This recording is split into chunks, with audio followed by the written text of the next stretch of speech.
We are back for Monday Night Print Factory Week 5 Monday Night Football. Only one game tonight, unfortunately. I really did enjoy those two-game slates the last few weeks, but we're back to one NFL game on this Week 5 Monday. It is the Saints heading into Kansas City.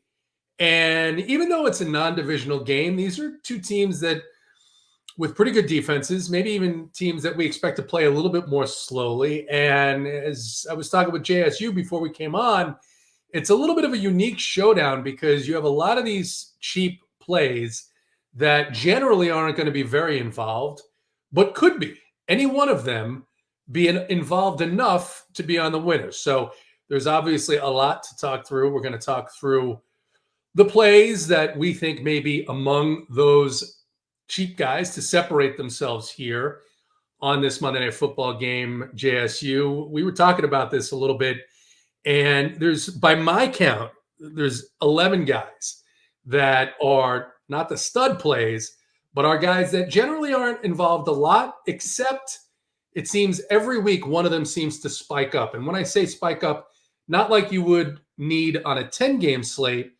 but to do enough like a Tolbert did last night or like a Connor Hayward did last night. Certainly seems like one of those guys is going to make the difference here tonight. How are you doing? What are your thoughts overall as we head into the last game of Week 5? Yeah, doing good. Week 5 was it was a fun week. I think we did a pretty good show. I think we picked a lot of winners on the Wood Show yesterday. If you tuned in the Wood Show, I felt like we gave some winners. Hopefully we give some more winners on this Monday Night Football slate. Shout out to my boy Joey Flacco for getting it done for us, soaring past that 300 line, throwing for, I don't know, like 359 yards or something at 50 years old. So shout out to Joey Flacco. We hit the plus 400 for the yards, and then we hit the plus 500 on the 3+ touchdowns if you bet that. I know a few people did because they were hitting me up in DMs. So I'm glad that some people tailed that. And yeah, hopefully we can get some more winners like that here. But this showdown slate, I kind of like it because I don't love the game. I think this game is going to honestly play out a little similar to what we watched last night. It's like a 2017, 23-20 type game. I think it's a tight game. I think you're going to see not as unfortunately, I hope there's points in this game because I have a ton of best ball shares of Chiefs and a good amount of the Saints, even though Taysom's not playing and he's my highest owned Saints guy, but I got a good amount of these teams. So I am rooting for a high scoring game, but I just think both these teams have been like solid enough, and Casey's offenses look kind of bad, or not bad. I don't want to say bad. It's not looked as powerful as in years past with Pat Mahomes. And I just don't know if that's, Pat Mahomes in this team. They're winning games, but it's like, we all know they're playing for the playoffs. Like, they don't give a shit about the regular season. And maybe that's kind of like the 49ers in a way, even though like the 49ers record and the Chiefs record are different. Maybe they're a little similar. The only difference is the Chiefs haven't lost the close games and the 49ers have lost some of those close games. So maybe they're a little similar in those instances that like both those two teams have not played as good to this point as I would have thought. And I'm sure most people watching, even though the Chiefs record is what it is, no one, even Chiefs fans, would admit to you that the offense isn't playing as good. The defense is playing good, but the offense isn't playing as good as probably they hoped. And, I'm sure they'll turn it around at some point. But is it today against this tough Saints defense? I don't know about that, but we do get some interesting price tags on DraftKings for some receivers on the Chiefs that are cheaper with no Rashid Rice. We watched a good amount of that Chargers game last week when Rashid Rice went down. Justin Watson was the guy who upticked the most from a snaps perspective that I saw. I think he ended up getting like 61% of the snaps, which was the highest uptick of any receiver on the Chiefs team. So he clearly was, the beneficiary from the snaps. But Travis Kelce actually got the uptick in the volume of targets because you got to remember Rice is a chain mover. He's a yards after the catch guy. Well, that's kind of what Kelce's been like his entire career until this year. And he started slow, but JT, without Rashid Rice, he might have to be that guy again. So it's an interesting dynamic here where you got cheap receivers and you don't know, is it going to be this guy? Is it going to be that guy? And then on top of it, you get are we going to see old Travis Kelce, who a lot of people said is washed, but is he washed or is he just like, it's the regular season, I'll let Rice have it to start? A lot of interesting points there. TJ from Slack is here saying that we're early, and there's a great story behind that, but I don't have time for it now. But we are technically early, depending on if you're looking at the website. You may have thought that we were actually 25 minutes late. So blame this guy named Anthony Wayne Niehaus because it's all his fault. Honestly, this time is not my fault. I was actually being helpful. I was the one that was being helpful. Someone else in the company needed to go earlier. So I, being the team player, said, yes, you guys go at 2, we'll go at 3:30, like to help. I was being helpful. And that's the story that we're all going to stick with. Is that Big T magnanimously stepped up to help out in more ways than one. In more ways than one today, but somehow, even when it's his fault, he still finds a way to flip the tables. That is Big T. That is when I switched for someone and then went earlier when I realized someone else had to get out earlier. I'll accept responsibility. You're conveniently leaving something out of this whole thing here that I won't even say. I won't even say right now, but you're conveniently leaving something out. Yes, you did switch for someone in the company, but you're conveniently leaving something out. Well, you might as well say it now. I'm already getting blamed. Nope, I won't say it. I refuse. And on top of it, I was helping my friggin' 90-year-old grandpa move on top of all of it. As soon as I saw that in the message, I knew this was the sympathy card JSU. So I was gonna stay away from it and say, yo, shout out to Grandpa. I love that dude. Grandpa he loves to watch winners too, by the way. Grandpa, I never seen a grandpa more dedicated to watching winners than Tony's grandpa. Like that dude will sit on the couch all day if you let him and watch sports with you. Like that's the man right there.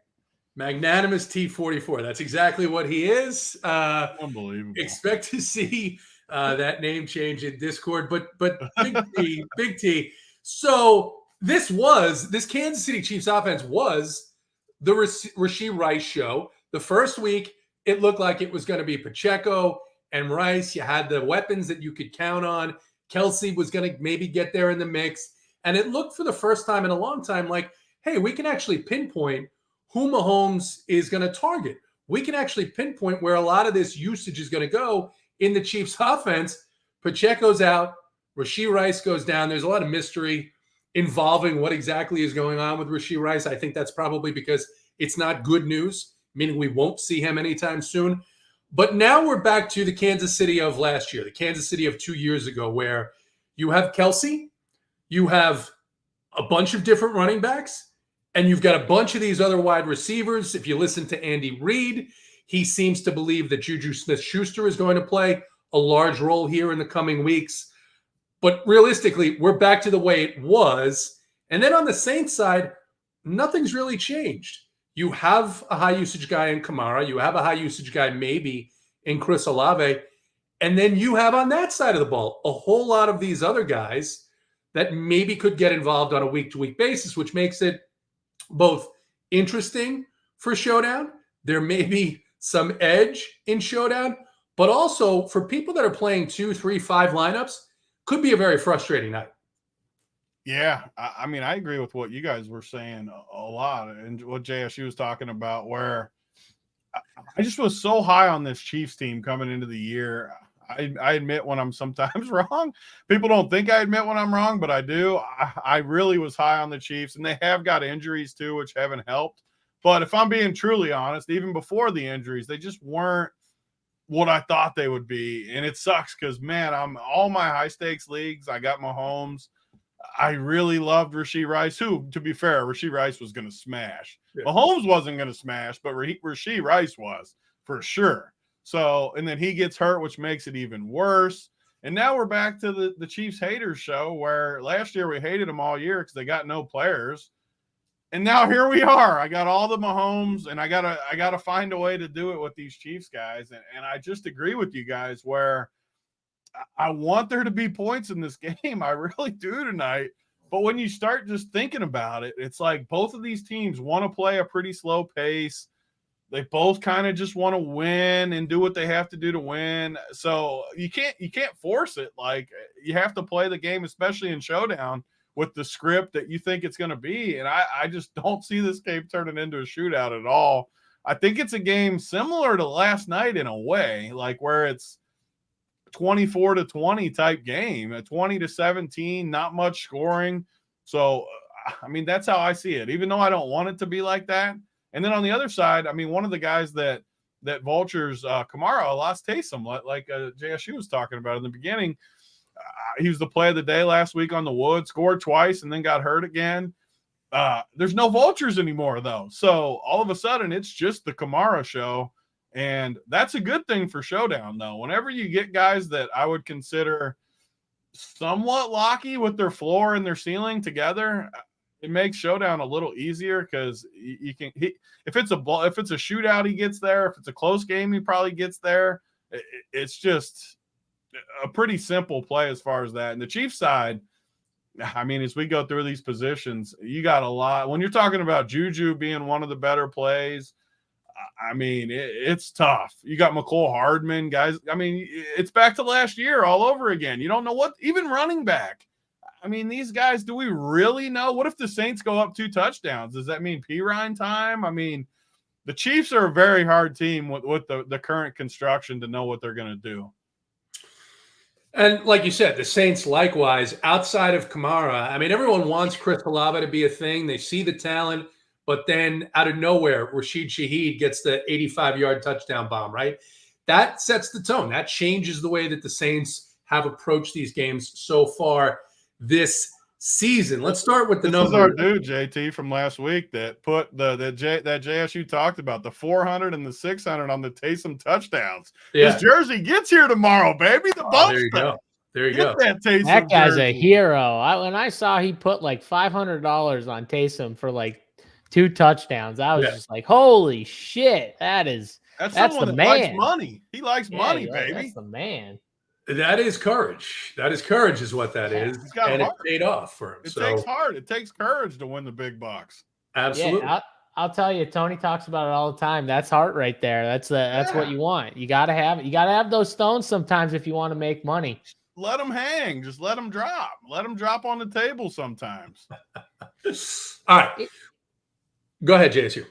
I was just going to say, too, like, it's kind of wild. I think one of the things, Tony, that we thought coming into the year with Pat Mahomes and this offense in general was like, they got all these weapons.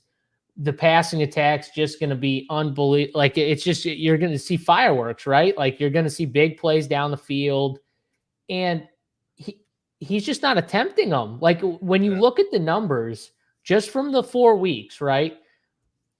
20-plus yard passes down the field. Where do you think Pat Mahomes ranks of all the starting quarterbacks in the NFL, JT? If I just said Pat Mahomes attempts, not completion, just attempts, 20-plus yard passing attempts down the field, where does Pat Mahomes ranks out of 32?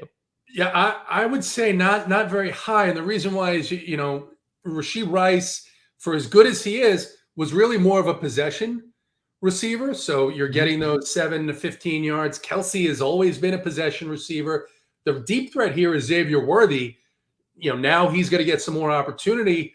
But I think even his big plays have been a lot of yards after the catch. So I would say he ranks in the bottom 10. Tony, you have a guess where he ranks? I mean, got to be because even like the big plays they've had so far have been like underneath stuff that have just got taken to the house. So I would say bottom 3. Like, he doesn't throw it deep at all. So he ranks 31st. The only person with less is Jacoby Brissett from the New England Patriots. Literally doesn't throw the football. Deshaun Watson has more.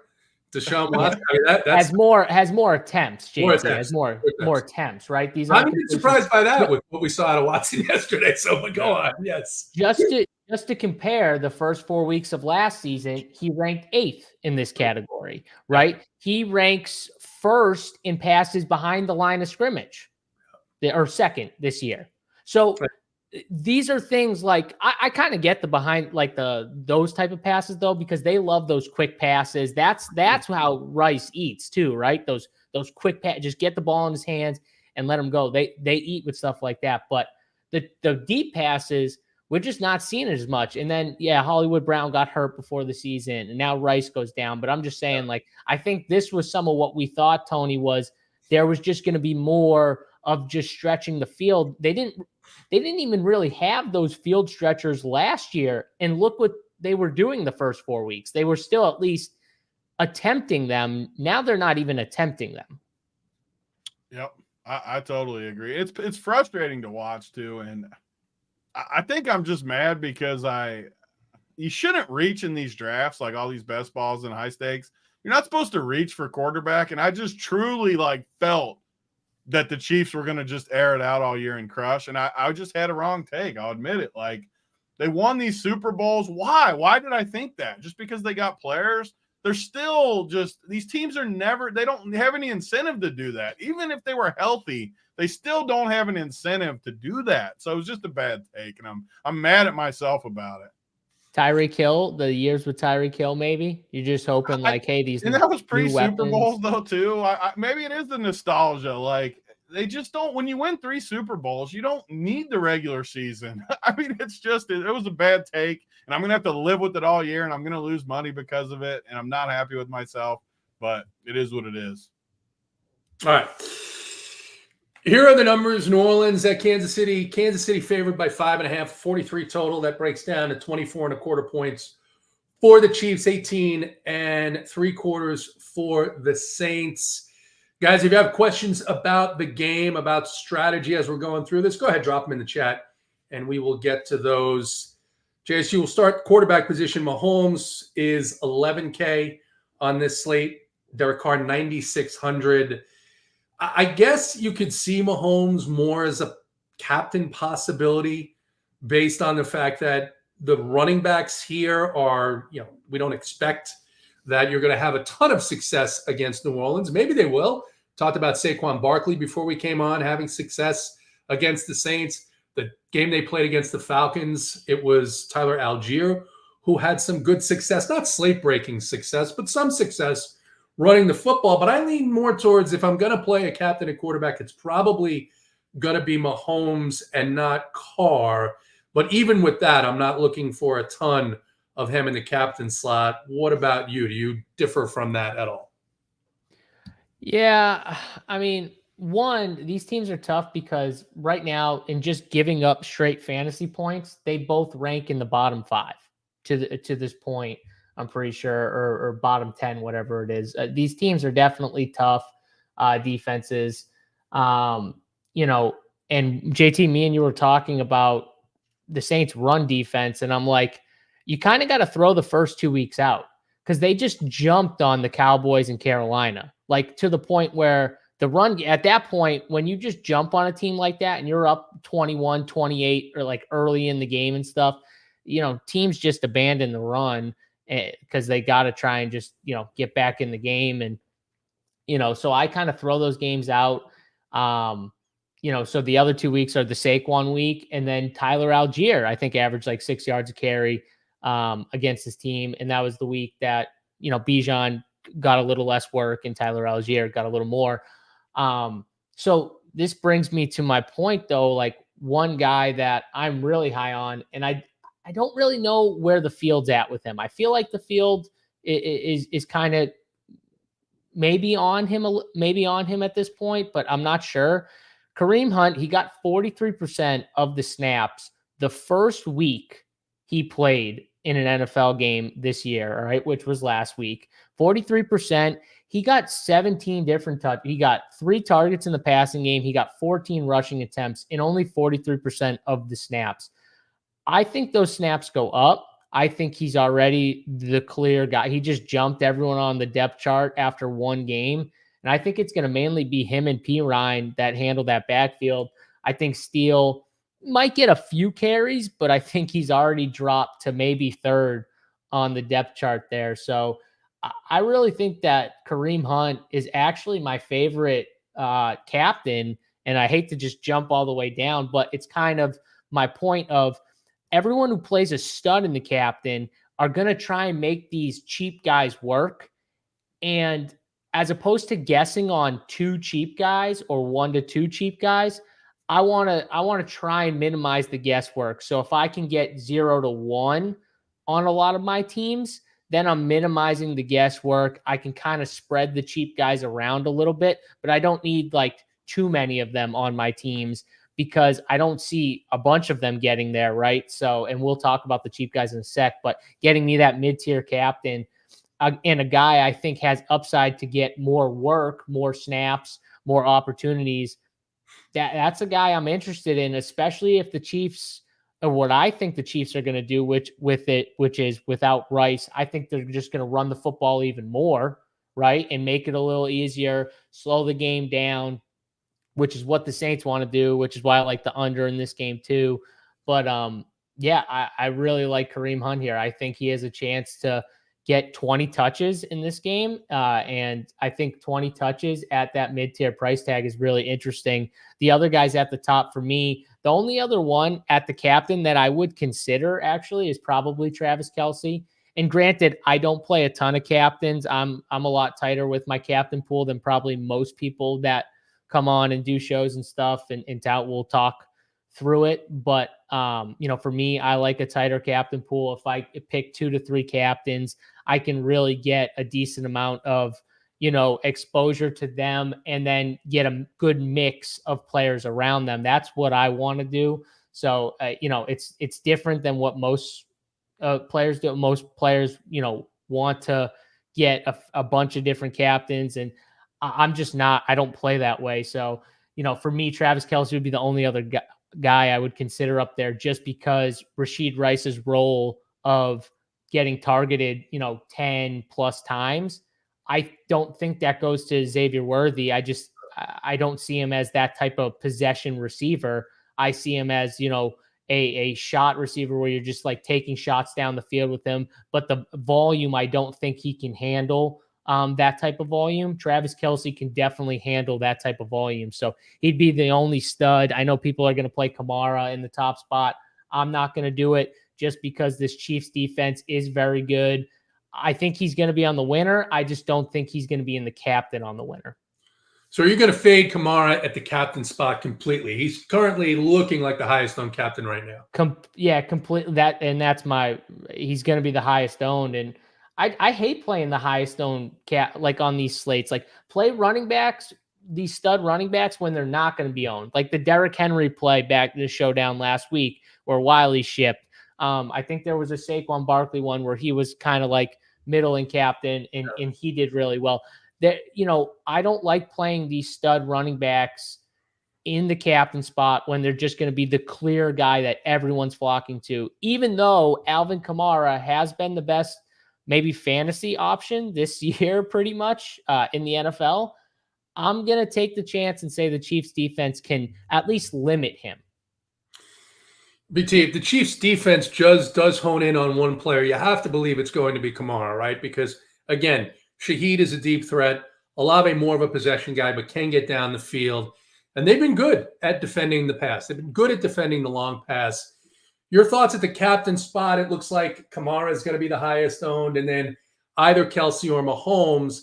I mentioned not really having a desire to play a ton of the quarterback position in the captain spot. Where are you looking for your captains here? Agree on Kareem Hunt, or are you going to be jamming in a lot of Alvin Kamara? Yeah, so one thing I think that's important to me too is just what I think of the game, and I just really like the Saints in the spot. It's that same 5.5 number I keep talking about all year long. Trappy as can be. 5.5 Chiefs at home. I think the Saints win outright.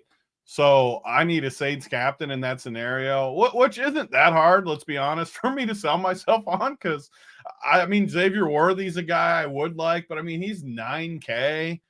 I mean, that price point is tough price point. Even if you like Xavier Worthy, even if you like his upside, I mean, that is a very tough price point at 9K. So that makes it tough. And you look at the rest of these, I still get a kick out of the Saber Sim update where I got the Washington Wizards logo versus the Phoenix Suns. No matter how many times I hard refresh it, it always just comes back but I can't do Kareem Hunt. I totally get what JSU is saying. I really do, with the style they play, with Kelsey being 8,600 and Worthy being 9K. You really don't have like captains from Kansas City. I mean, you just look at it and there's just not, because I agree with both of you. I don't want to play Patrick Mahomes at captain, really. I mean, how does he get there? He's going to have to throw to 4 different guys, similar to how I got screwed with Derek Carr on Thursday. But I mean, the Chiefs are tough, but luckily for me, I think the Saints win. So I'm just going Saints heavy at captain. I'm not even going to play Chiefs captains. If I have any in my builds, it probably would be Mahomes, as bad as that sounds. I just don't want that. So, yeah, you know what? I'm just going to play Saints captains because Kamara, I'm generally on board with what people – I don't like to play the chalkiest captain, but I kind of feel like the 25% that he's going to be at captain is just too low. I mean, his projection outside of Mahomes is just so much higher than the next guy, which is Kelsey. And then after Kelsey is even crazier how much lower it goes. So for me, it's Kamara, it's Olave, and it's Shaheed. Shaheed's got big playability. Again, though, I mean, these price points, the reason I like Kamara the most is these price points are crazy. Shaheed, 8K feels so heavy to me. Olave, 10K feels fine, but they just don't have the volume to get there. So honestly, I have a different take. I think I just want to jam Kamara as much as I can, even though that's chalky. Play a game here real quick. All these island games. Tell me which games where the chalkiest captain on the slate won the slate. Last night we had Jalen Tolbert. He won the slate. Justin Fields was the highest owned captain. He was not in the captain winner. You did not win with him. CeeDee Lamb, Najee Harris were the 2 and 3. You did not win with them in the captain, right? Go back and look at all these slates. Alan Lazard, captain, won a slate. He was not the highest owned captain. I know that for a fact. No. Big T was on Alan Lazard. He was not the highest owned. And the guy who would have won in that slate was Jake Moody, who was not the second highest owned captain on the slate. Go back and look at all these island slates, and I get it. Kamara, maybe he's different, right? Maybe he's different. But long-term, fading the chalkiest player on a showdown slate this year, I guarantee you're coming out on top way more than you're losing not playing. I guarantee it. And this is back and look at all the winners. And this is not necessarily a game theory discussion, but a game theory topic that we've talked about here before in Discord. One of our members, Jimmy B, had kept track of the highest owned pitcher in baseball. And for like a 3-month period, the highest owned pitcher in baseball was the best scoring option like 3 or 4 times, right? It's where the public lands is usually different than where the outcome is going to be. There's 2 sides of this Kamara discussion, right? The first is he's at 11.4. He's the highest priced player on the slate, but he should be that price because of the volume, right? Because he is a guy who's going to get likely the greatest number of touches in this game. However, what we've seen out of this defense, the counter argument here is what the Chiefs did to the Chargers running game last week, how they play. It's going to be difficult for him at that price point to be the highest scoring player, unless, of course, it's like Big T says, this is a trap game here for the Chiefs. They've been a little bit lucky to be where they're at.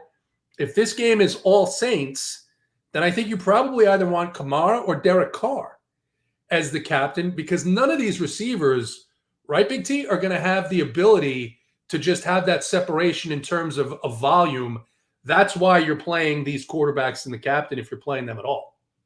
It's definitely a tricky spot for sure. I mean, you look at so pull up the flow chart numbers. I mean, Kansas City's defense against the run is just so good. You think back, they shut down the Chargers. The Bengals didn't do much on the ground. I don't have the other two teams in the top of my head who they played, but their defense has been really good. The Ravens, Derrick Henry did not have a ceiling much against them. Totally agree. I mean, their defenses look great, so that gives you some advantages to getting off Kamara and the captain, play him in the utility. It's just the topper for me is then I got to figure out who I want to play in the captain. Derek Carr is one of those guys that I've talked on a lot of these shows about captain play, and it's just because of how New Orleans is, though. Just what we keep saying. All of a sudden, say Kamara doesn't get there. Say he has a bad game. That means they're going to get it through the air, and a lot of times when they do that, it is spread around more than other teams. Like even when Olave has big games, it's more like 6 for 80 and 2 touchdowns or something. He doesn't get like the 14 catch games that much. So, and then Shaheed's a big play guy. So it's just hard to click Derek Carr, the captain, is the problem. I'm almost taking Kamara just by default and try to get different. And it could be a slate too, where you just leave some salary and play the chalk and leave more salary than you normally would. I struggle with the captain spot tonight for sure. That's why Kareem Hunt makes sense, but I just don't think the Chiefs win. Oh, God, don't get me started on freaking Rashid Rice again. Oh, no. Uh-oh. JSU always adds a D to it, JT. Just every time it's Rashid. Okay, so listen, I do what I want. You can all go fuck yourselves, okay? I don't care, all right? I call him Rashid whenever I want to call him Rashid. How about that? And for all the people saying small sample size, you can only go off the 15 island games we've had this year. Yeah, you want to go back and go through the past years of every cat. I'm telling you, this year, y'all have lost if you played the chalkiest dude in the captain. That's the truth. And most of you don't play 150 teams. So going into it, you're behind the field. If you're playing 5, 10, 15, 20 teams, playing the chalkiest student, you're already behind the field because Tony's going to have 30%. You're not going to have that in your role of 5, 10. You're not going to beat that most of the time. I just think it's a losing strategy for people playing 5, 10 lineups, 20 lineups, not talking about the 150 people, to play the chalkiest dude in the captain. That's just how I feel. If you do 150, you don't have to full fade them. That's your choice. But I'm just saying, most of the people watching, I don't think play 150. You know what we always say on these shows is that, JSU, the way you're pronouncing his name is exactly right. It's exactly right. That's the way you perceive his name to be. Thank you, JT. No one can tell you you're wrong. That's it. You say whatever it is. Tony tries to tell me I'm wrong all the time. He literally yelled at me about it. I forget, were we on a show, Tony, or were we on a call? Yeah, I listened to you say it 13 times before I said it. I might spell it that way on the sheet. I think if I spell it in my write-ups for Rashid, you'd get so angry. I should go change my write-ups. Wallace, he'd always call Rashid. He does it the opposite. He was even magnanimous in not correcting you until the 14th time. Yeah, I let it go. They just kept going. I kind of like this. My guy, Sheed. Yeah, I like that. All don't lie. I like it. There you go. Okay, so we've talked about the captain position. Let's talk a little bit about the flexes here, because even though you have the Chiefs who are injured, right, are missing playmakers, big-time playmakers, Pacheco, Rice, Rashid, he's out. He's not playing. So they've got now 5 receivers that you could look at and say maybe one of these guys is going to be the guy that gets the volume bump. However, the Saints are healthy and they have the same situation, guys. I mean, the Saints have 3 of these guys that, who knows, maybe one of these guys can catch a couple of different passes. They're cheap enough. You've got the tight end position with them where you've got Jawan Johnson back now. He's cheap. Foster Moreau is someone who always gets a lot of love for no good reason. No good reason except he's cheap. So, JSU, we'll start with you. I think it's likely that you're going to have a lot of Kamara in the flex. You're probably going to play some of the quarterbacks in the flex. Where else are you looking? And do you have a lean on any of the guys who are cheap but could benefit just because of the way the Saints distribute the ball, or on the Chiefs side because of those injuries? And are you taking any heart into what Andy Reid said this week about Juju Smith-Schuster being ready now in this time with the Chiefs to take on a bigger role? Well, I think Andy Reid hopes that Juju Smith-Schuster is ready to take on a bigger role, because Juju is not that good. Yeah, he might be able to catch a touchdown. He might be able to get you 5 for 50, maybe. I don't know if he can do that. Maybe he could. But I do think they're going to try and put him in that role, in the similar positions to Rashid Rice, and see if he can handle it. I just don't think he can handle that type of volume. But you don't need that type of volume, right, JT? You literally don't need it. If he gets double digits, which Tony talks about all the time, that's probably enough on this slate to be in the winner. So whenever you're looking at these cheapies, it's just like, okay, what's the path where this guy can get me double digits? He definitely has a path. I think he's going to get him, Justin Watson. I'll even throw Noah Gray into the mix, because I think he gets even more work too. All those guys, I think, have a path for double digits. So then it's just like, okay, which ones do I like more, and kind of project them accordingly to how you see fit, from that standpoint. I myself kind of lean Justin Watson over Juju. Just in general, I feel like Justin Watson has a little bit more big playability, just a little bit. And the fact that he did uptick the most in snaps when Rashid Rice went out, that tells me, like, him, Juju, they're both going to get, I think, a good amount of playing time here. So I don't have like a confident take in those guys specifically. I do kind of like Noah Gray, though, as a pivot off of them, just throwing that out there. But the mid-tier range, like, I'm going to go project I'm going to probably have more Rashid Shaheed than Chris Olave. So that's my first take there. I'll probably have more Shaheed than Olave. I like Harrison Butker a lot at the kicker position. I don't know if you want to play him in the captain spot. I think you could if you want it. If you're playing a bunch of captains, I wouldn't leave him out of your role. You could play 5%. I don't really hate it. I could see it being a kicker game. But I really like him in the flex. I'm probably going to jam him in the flex. I see double digits fairly easy, honestly. He's gotten 2 field goal attempts at least in every single game. He's gotten 9, 10, 13 in 3 of the 4 games. The only game he didn't was the game where he only had 1 field goal make, had 5. But I think Andy Reid's going to, they're going to lean on, being conservative, kicking some field goals like they've been most of the season. So I think Butker is a pretty good play in the mid-tier. I don't know how far you want me to go down, JT, if you want me to go through anywhere else, but that's kind of the mid-tier for me.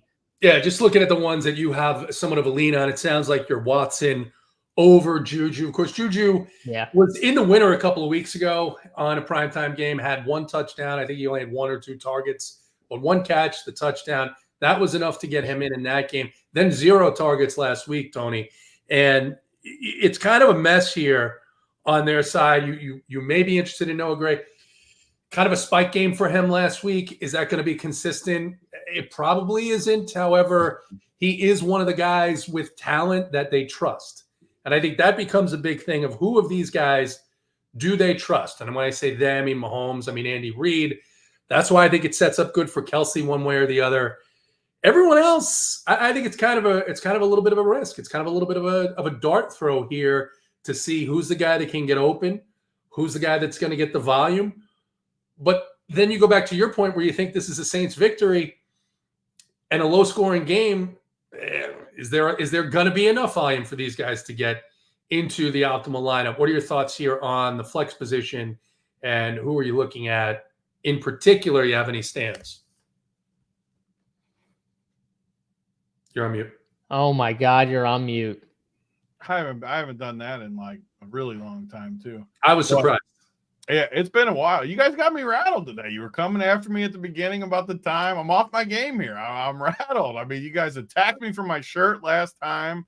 My whole wardrobe. I came in with a cleaner version today, red, black. I didn't get made fun of for the yellow. You can't walk in here with like bright yellow clothing and not expect us to know. By the way, you're a puss. A real man would have came back in with the exact same outfit for this show, just to own JT, and you friggin' did it. I can't believe you didn't do it. I didn't even think about it until right now. I would have though if I thought about it. But so the Chiefs side, you just look at like the ownerships, and none of these guys in the flex are going to get owned besides obviously Mahomes and Kelsey, because everyone in Showdown goes to what they know. So everyone tonight is playing Kamara, Mahomes, Kelsey, Carr, obviously Olave, Shaheed.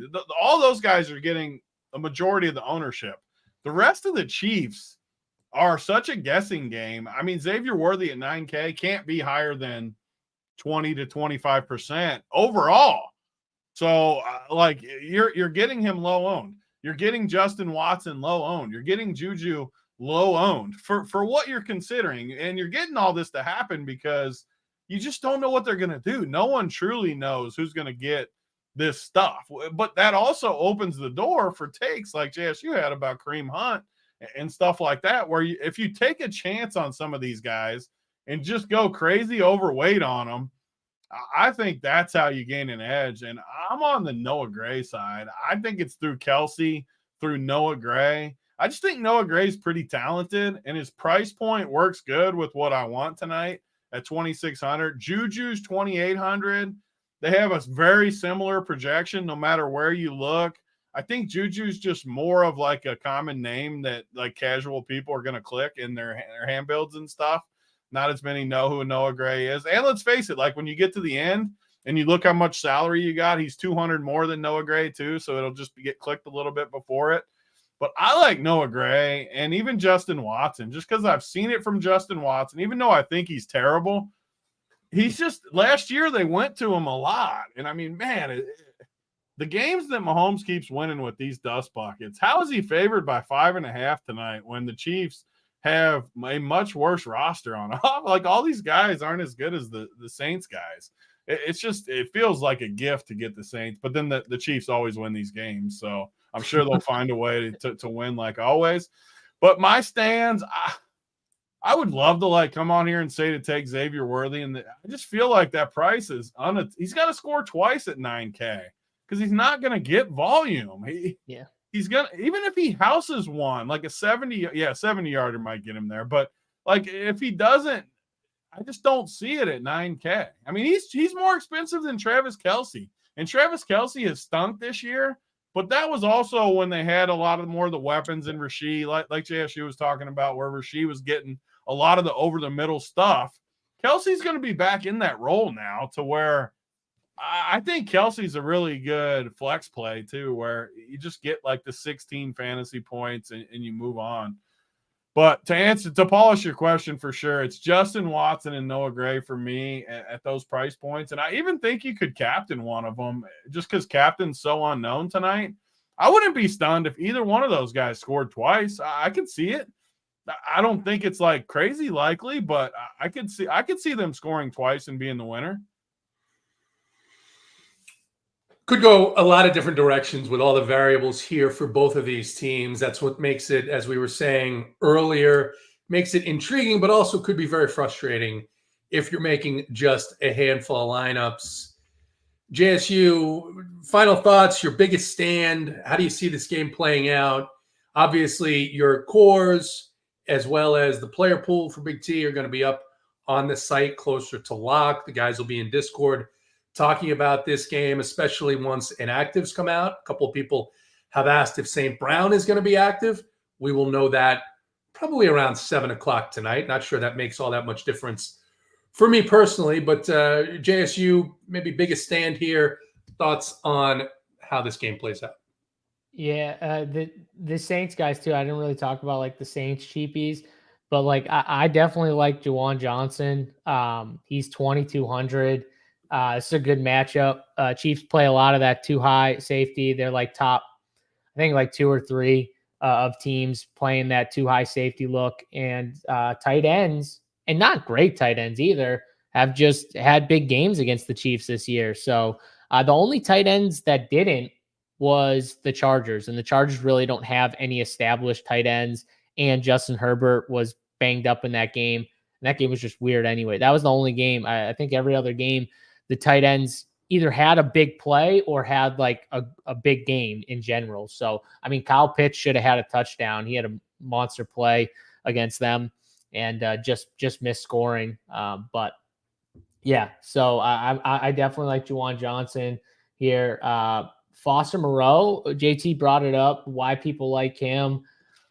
I think it's Taysom being out, the fact that whenever they're in the red zone, and especially within the five yards of the goal line, he's always in the game. Now he's not always running routes, which is, what more of what you want, correct? But if you're in the game, you still have that one opportunity to leak out and catch that touchdown. And I think that's why JT people can still go back and be like, hey, week 1, he caught a touchdown. He scored 14. There was no Taysom. Maybe that gives him a little bit more of a bump to do a couple more things. He's not a high volume guy, right? So I think you need a touchdown for him to be on the winner. But I'm not going to say it couldn't happen against this team for sure. So I like the Saints tight ends a lot. I'm with Tony on Noah Gray, and I like those cheap tight ends. I think the cheap tight ends I'm going to have a decent amount of for sure. So yeah, I'm not going to play like, and I know Fallick's on probably on one of these cheap guys like Tipton at 1,000. He's playing a lot more snaps after last week, played a lot of snaps, but he didn't play any snaps pretty much within like the 10 yards of the goal line. So, or maybe he played one of like 12. So, he's not in those like opportunity areas. So he'd have to create a big play. I probably won't play him, but he did get more snaps last week. So I just wanted to make sure I hit the Saints side. And then from the game perspective, I think this game goes slightly under. This is like a 20-17 game. I said it already, but kind of like last night. Yeah, I mean, it's, one of those games I want it to go over really bad. I got a ton of Chiefs exposure. So I really hope Xavier Worthy has 2 touchdowns, because I'm with Tony. The only way he gets there is I think he needs like 2 deep shots too, Tony, because I don't think he's going to rack up 5-6 catches for 100 yards, and a touchdown. I think he needs like 2 40+ yard plays down the field. And he's going to get, in that scenario, he gets like 4 catches at most for 80 to 100, and maybe one of them's in the box and he gets there. But we need 2 big plays, that's for sure, I think, out of Xavier Worthy. Rance is asking who St. Brown is. Equanimous St. Brown. Equanimous St. Brown, a member of the infamous St. Brown family. Of course, Amon-Ra, the most well-known Big T. But your thoughts here on those cheaper options. I remember a game last year where Juwan Johnson was, I believe, the winner in the captain spot on a showdown slate. Thoughts here on some of these cheaper Saints? You've got Cedric Wilson, Tipton, Bubs Means at $200. Would be somewhat shocking to see him do anything that would impact this. He's got to be in Fallick's core, a guy like that name. Bub's got to be in his core. I think he's on Tipton, to be honest with you, but I could be wrong. Just the Tipton? Just the tip, yep. Tipton. So when you start playing around with the captains, it just makes so much sense with Gray from Kansas City, Juwan Johnson. Because remember, like JSU said, Kansas City is such a pass funnel on the tight end that, I mean, Juwan Johnson at 2,200 is just a crazy price point. It's just, and this is another reason, again, why I love doing this show, because you start playing around with captains. Like, say you play Kamara or Mahomes in the captain.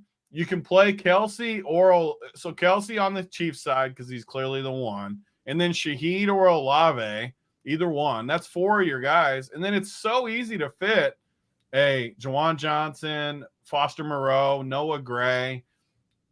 I know that won't be unique. I'm not saying it'll be unique. There'll be people on it, but that just feels so far and away the best build to me that it reminds me of Thursday with the Falcons game when we were talking about how easy the build is. I don't want to gamble on the Tiptons and the Bubs and all that stuff. I want to play these tight ends that I know they're going to get a role. They might not have as high of a ceiling as some other guys, but I already got my ceiling players at the top. Kelsey, Kamara, Olave, Shaheed. Those are my ceiling guys. I only need my floor guys to catch a three, like Wiley always says, 335 and 1 from Juwan Johnson. Give me the 335 and 1 from Foster Moreau. I can get that from those guys. And like the Chiefs pass funnel, everything's coming together for me with this slate. I think it's very, very clear. And the kickers. Don't forget about the kickers always, because This is the year of the kicker. Every freaking slate, these kickers are in the winter. Do not forget about the kickers. I mean, these guys are good kickers too. Man, they just keep crushing these kickers. For the record, I think Juwan Johnson has the highest ceiling of any of those lower price guys because he's got the trust of Derek Carr. They have a rapport. Is he really only going to be like 19%? Like, is that right? That's crazy. I love Juwan. And to your point, Tony, you don't want him to really do more than like 3 for 35 and 1, because if he does more than that, he might end up in the top spot. Yep. But there's not enough spend ups though for him to get there, unless he like. Totally I think there is. If all those spend ups just get you double digits in a bad game, like I'm just saying, in a slow game for sure. We saw it with we've seen it with a few guys actually. I mean, Allen, it was actually a good game, but Allen Lazard was super cheap. He was the captain. He's probably got to catch though. But again, he's got to catch 2 touchdowns probably for that to happen. But I'm just saying though, in a low scoring game, that was a high scoring game. In a low scoring game, maybe he only needs 15. Just for example, so say you play Juwan Johnson. Let me find him. You play Juwan Johnson and the captain. You're going to get both quarterbacks. You can probably get one of the quarterbacks, Kamara, Kelsey. Kamara, yeah. Can you get – so what I would want if I did that would be Kamara, Mahomes, Kelsey, and Carr. And you still have 61 – yeah, so you're right. I mean – You can get a kicker too. So yeah, and then a kicker. And honestly, when I put that build in, that might be the build I actually like. So that build makes a lot of sense to get off the Kamara captain, because if you get all the studs, I think Juwan Johnson could catch 2 touchdowns against this pass funnel. So and I like kickers, so it makes a lot of – because let's be honest, I was talking about playing 2 cheap tight ends in that other build. They're probably not both getting there. Even though I love the tight ends, they're probably not both. But I'd be willing to bet, like JSU always likes these rules, I want one of these cheap tight ends on all my builds. But maybe 2 is too many. I don't know. Like, because a lot of people are going to, like, say you play Mahomes and the captain, a lot of people are going to play 2 cheap tight ends. And they probably won't get there. This is why I like the mid-tier captains, though. It won't even give me those builds. Like, you know what I mean? Where I get 2 of those guys, and everyone's going to have 2 of those guys. So it'll naturally do it for me. But I agree with you could make it a rule, because I like the rule. You're guaranteed to get 1 bust if you play 2. They're not both getting there. I think it's unlikely. I think the 1% outcome, not even 1%, is having Juwan and one of these Moreau guys or Tipton in the same line. One of those 3, and most likely the guy you want is Johnson. Juwan Johnson is plus 360 for an anytime touchdown. That's nice. Juwan Johnson feels like a slam dunk to me. I mean, that is like a slam dunk. What's him and Noah Gray to score touchdowns like that? This is what 2 of them doing it again, though. But this is what you're doing when you play both of them pretty much in the lineup, right? You're pretty much saying, like, give me double digits. Well, what's the easiest path? Like, you get a touchdown, you get 2 for 20. They pay with those 2 scoring. 27-1, right? 27-1. Deegs is bringing a lot of knowledge to the show, but he's so pessimistic. Don't think you should play. Look, I don't think anyone is saying that you're going to lock Juwan Johnson in the captain. I think it does a couple of things, right? You need a 90% plus outcome to win, anyways, though. For the whole lineup, you do. So yeah. But here's the point on Juwan Johnson, captain. You've got a lot of cheaper players that are total variables, right? I think Juwan Johnson's better than a total variable. He has a role in this offense. We've talked about how the Chiefs play. So I think if you play him at captain and he has, let's say, what is his projection? See, this JT, I know this guy though. This guy Deegs, he's not is risk averse. Like he's gonna just jam Kamara and then spread around. I already saw him post about this. Just spread around his flex guys, all the cheap guys in the flex. Like, yeah, that's what everyone's gonna do. So, like, yeah, that's the safest way to go. If you just want to play it safe, that's fine. It's like the dude who bet the Taysom thing. You're not that dude. You're not betting Taysom to score 2 touchdowns. That's fine. You don't have to be that player. But you come in, it's like, I don't think yes, okay, we get it. The odds, blah, blah, blah. But we're trying to solo ship. If you're trying to like solo ship or win a lot of money on DraftKings, like you're speaking 2 different things. We're trying to talk about both, and you're trying to talk about one different thing. It's completely different what you're talking about. We understand what you're talking about. And just what other construction Not a big deal. could you try? Right. What other constructions could you try? Right. You could. Which of these lower priced players, I guess, have a better than odds on chance to do more in this game? And I would say Juwan Johnson's probably at the best price point on the slate for that type of guess, right? And if it works out, then you're going to be able to have the guys who you know are going to be involved in the game and get some volume. There's a lot of variance. There's a lot of variance with these 2 teams. A lot of variance in this slate tonight. Final thoughts here, Big T. Do you want to give a play of the day before we get out of here? Yeah, I like I said, I love the Saints tonight. It hurts me because I picked the Chiefs. I even bet the Chiefs for a little bit to go undefeated, like at whatever odds we got. But I just love the Chiefs tonight. I'm not gonna leave my season-long predictions each week if I think the other team's in a good spot. And I think the Saints even match up good with the Chiefs. So I think the 5.5 is a gift. I think the money line is a gift as well. I think the Saints beat them tonight. So that's my strongest take. And we agree on a lot of the plays. I don't really think we disagreed on as much as we usually do with this slate. It kind of lines up, which is a good thing because when we agree, we usually do pretty well. My play of the day, I won't steal Juwan because that's kind of where we all were. That's a free square. Who's like a lower owned? I could see a path with my build. First of all, everyone knows my favorite plays are those cheap tight ends, but I'm not going to give one of those just because that was kind of the show thing. My sneaky guy is going to be Samaje Perine because I think the Saints build where they win favors Perine if they're playing from behind with some dump offs. And I think like literally no one's going to play him. And if I fall into the right script, I think Perine could be the sneaky guy that no one plays that gets like 14 or 15 fantasy points, and he's my sneaky guy of the night. Samaje Hey, Deegs, where you at, bro? Is that you? Is that you? Who? I just Deegs, where you at? It's better to get different in the flex. Is that you? You sure you didn't say that? Okay.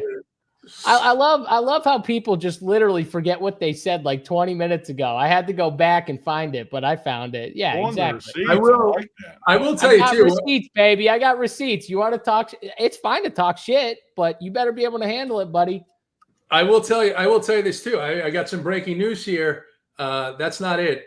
Breaking news. We have never had a player that's going to be watching the show that's going to be playing in the game tonight. Apparently, Equanimous St. Brown is here. He's upset that we didn't talk about him as a play, even though you would be insane. If he's here, love the podcast with bro. That's good. Yeah. I like it. JSU. What running backs? I didn't like Kareem Hunt. No, you like. Yeah, what the hell? By the way, you just love to go against me. JSU loves Hunt. Fuck it, I'm taking P-Ride as my player of the day. Hunt if I don't like the Chiefs. That's true. That's a good point. Yeah, P-Ride's a good trailing script. That's a good point too. So JSU, right, give us a play. Give us a play, then I'll give us a play. We'll get out of here. Yeah, I mean, my play's Kareem Hunt, so it's just based off. We agreed all show. Let's go head to head on our play. Yeah, no, and listen, it's just literally based off of the fact that after one game, he already jumped past Carson Steele, which was, in my opinion, impressive, and got all those touches. And I don't see why he didn't look bad either. Like, he looked better than Steele to me when I watched him. So, well, you would look better than Steele. The dude's got a freaking mohawk and he's like 5 foot tall. I mean, he's not that good. He's not that good, but I don't know if I'd be running. I don't know if I'd be running over like one dude though before I get tackled. Like, he at least can like run. a guy I watch on Tuesday nights in the MAC. Like, he's not a Chiefs running back. All right. I'm gonna the play that I'm gonna have more of than the field by 2 or 3. Just play this the way this game comes out a couple of times. Saints defense very impressive weeks 1 and 2. Then they got the Eagles. They went on the road to play the Falcons. Didn't look so good. I think they bounced back here. The Saints D is 3,600. I like that. Kamara and the captain. Saints D pick probably Kelsey for me. Would be a core just to try and get different. We're not trying to split, right? We're trying to solo ship.